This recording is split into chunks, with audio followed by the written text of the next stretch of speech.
আসসালামু আলাইকুম ওয়া রাহমাতুল্লাহ। বিসমিল্লাহি ওয়াল হামদুলিল্লাহ ওয়াস সালাতু ওয়াস সালামু আলা মান লা নাবিয়্যা বা'দা।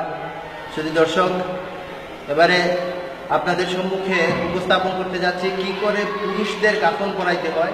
আমার মাদ্রাসার 3 জন ছাত্র সেটা আপনাদের সম্মুখে এই মুহূর্তে উপস্থাপন করবে, পুরুষের কাফন কিভাবে পরাইতে হয়।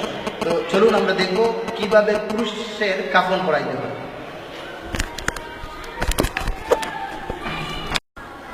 আমি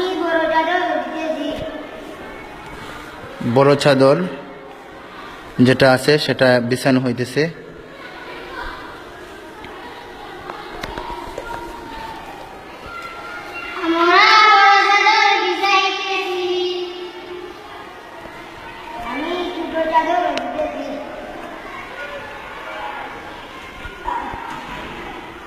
ছোট চাদর বিছানো হইতেছে।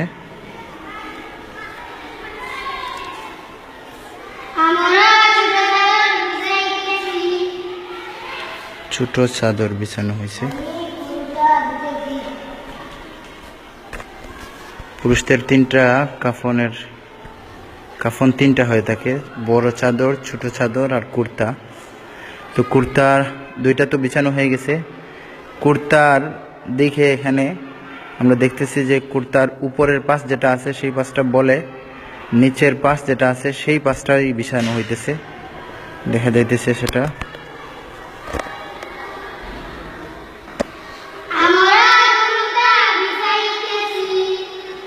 কুর্তার নিচ পাশ বিছানো হয়েছে, উপরের পাশ এখানে বটের রেখা আছে। এখানে দেখুন একটা লাশের আকৃতি রাখা আছে, এটাকে কাফন পরাবে। তো লাশ নিয়ে আসা হয়েছে। হ্যাঁ, কুর্তা পরাবে। কুর্তার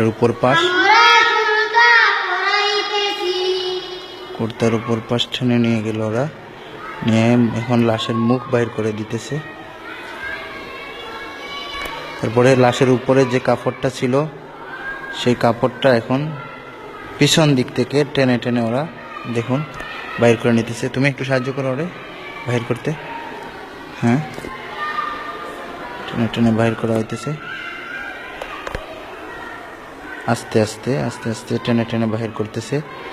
আমরা আস্তে আস্তে করব যাতে মুর্দার কষ্ট না হয়, সেদিকে খেয়াল করে। যাই হোক, কাপড়টা বের করে ফেলা হয়েছে, মুর্দার মুখ বাইর হয়ে আসছে। যাই হোক, এখন সুন্দর করে এখানে যে কুর্তা যেটা আছে সেটা সুন্দর করে পরায় দেওয়া হইতেছে। মাশাআল্লাহ। এখন বাম পাশ উঠানো হইতেছে ছোট চাদরের। ছোট চাদরের বাম পাশ উঠানো হয়েছে। প্রথমে বাম পাশ, তারপরে ডান পাশ, খেয়াল করব।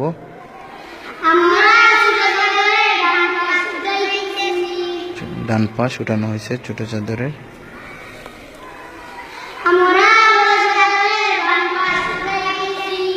বাম পাশ উঠানো হয়ে গেছে, এখন ডান পাশ উঠানো হইতেছে। মাশাআল্লাহ, এর মধ্যে থেকে দিয়ে শেষ হয়ে গেছে কাফন পরানো। আপনারা দেখতে পারলেন সুন্দর করে ছোট ছোট বাচ্চারা এভাবে আপনাদের সম্মুখে কাফন পরায় দিল। মাশাআল্লাহ, এদের জন্য দোয়ার দরখাস্ত আপনাদের কাছে।